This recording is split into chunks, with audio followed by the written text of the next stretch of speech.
What up, Lifetime Successes LTSs? Just got done taking my son to daycare. And I got 2 videos for you today.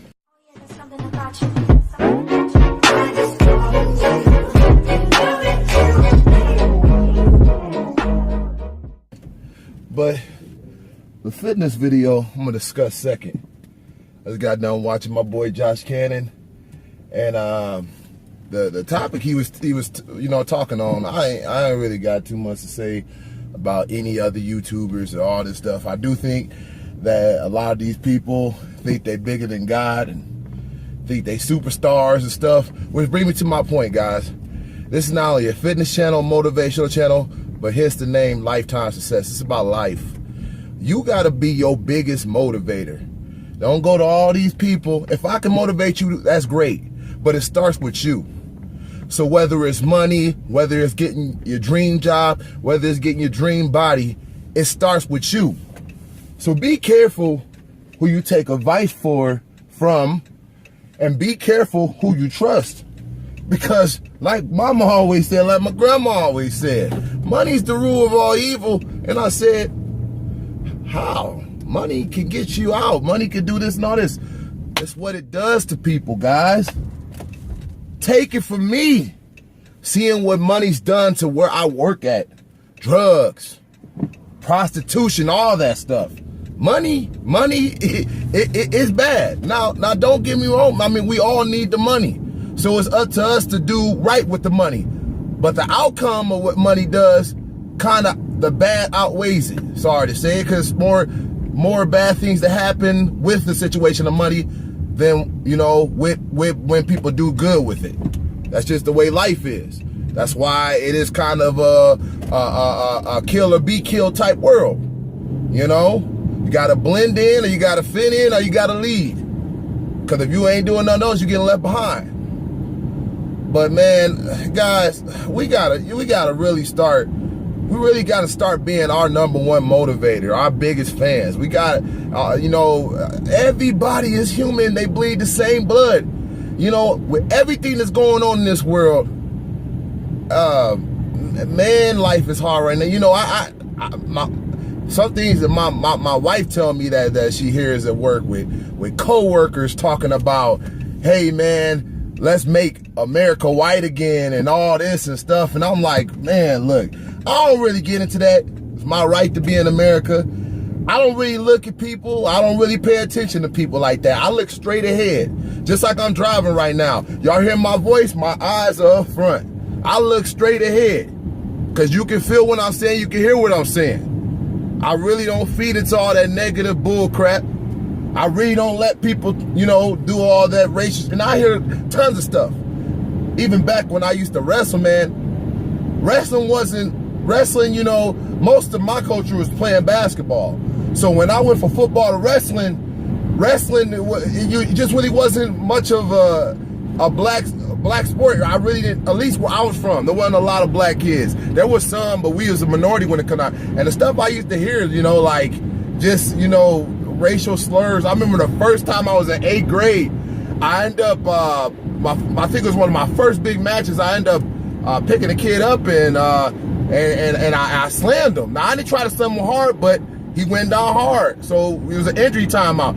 His mom, straight up out of the stand, she says, you in the N-word. And I'm like, I'm crying, I'm hysterical, because, man, one thing I was a kid that always wanted to make everybody happy. The same person you're looking at right now, which I have changed a little bit, because I figured out, just like my mom said, you can't be friends with everybody. So I have changed for the better, because when you try to help people too much, when they don't want to be helped, it can end up hurting you.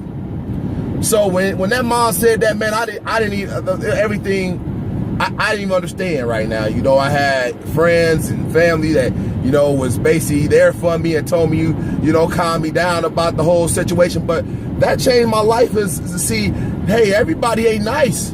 Everybody has a right to their beliefs. And if you don't like black people, or you don't like any other culture, that's your decision. I'm not Martin Luther King, and I'm not about to tell you what to do. But I think that it's very crazy that the world still thinks like this.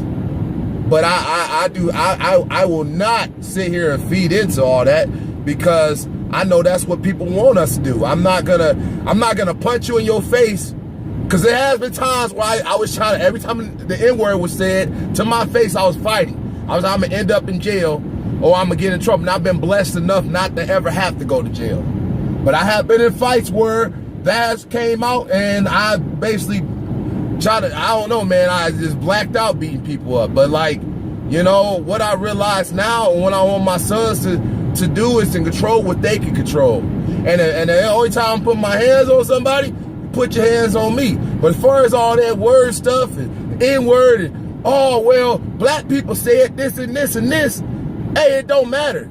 Like half of the people, the reason why they say the N-word is because that's the world we lived in. And it's not no excuse, but it's like when you hear something, like you being hypnotized and the word comes out. I'm not a big fan of nigger or nigger. I'm not a big fan of any of those words. But half the time, sometimes the gun, you know, from the family I came from, it slip out sometimes, you know. But I'm not a big fan of talking like that. As you hear, you don't hear me talk like that. I also see all these people always bragging about like they from the hood. No, look, so was I, and I hated it. I hated it. I want to get my grandpa to the neighborhood he is now. So I don't brag about, you know, all these situations where people, the only reason people talk about this stuff because they think people appreciate it. Matter of fact, from where I came from how I came up, it makes me all hungry more to get more success and to get my family out and do more and show my little cousins and little kids to look up to me that you can do it, even if you might not get that education. If you sometimes somehow with college, don't never give up. But if you can get what I think of a education is it gives you a better chance to get to the front of the line. It's not gonna always guarantee you something because you still have to put the work in. I know people that's got degrees right now that ain't doing too much, you know. It might not be their fault, but I'm just saying don't always think that a degree is gonna get you a job, but it do better your chances. But I can talk about this all day, guys. All I'm saying is, just like I said about fakes and phonies, this is just the same way. Watch out who you look up to, you know, like, you know, believe with your heart. If you truly think you're doing the right thing, then so be it. Do it, man. But please don't always feed into these celebrities and the big YouTubers that think they know everything, because a lot of these people, man, I swear you can't tell them nothing. One thing I'm gonna promise you guys before I go, you're gonna see the same person through this growth, and I done been doing it long enough to say I'm the same person, and I'm gonna always be the same person. So that was a quick little rant, man, and shout out to my boy JC, Josh Cannon. Go check his channel out, man. We growing together, and more things to come, guys. So I'll holler at you guys later. Live, learn, grow. Hope I didn't babble on too much, but I want to see you guys be successful. I'm for real, man. If I can help as many people as I can, that's what I want to do. But watch who you believe. That's all I got. Another video coming today. That just came out of nowhere. I just wanted to tell y'all that real quick. Peace.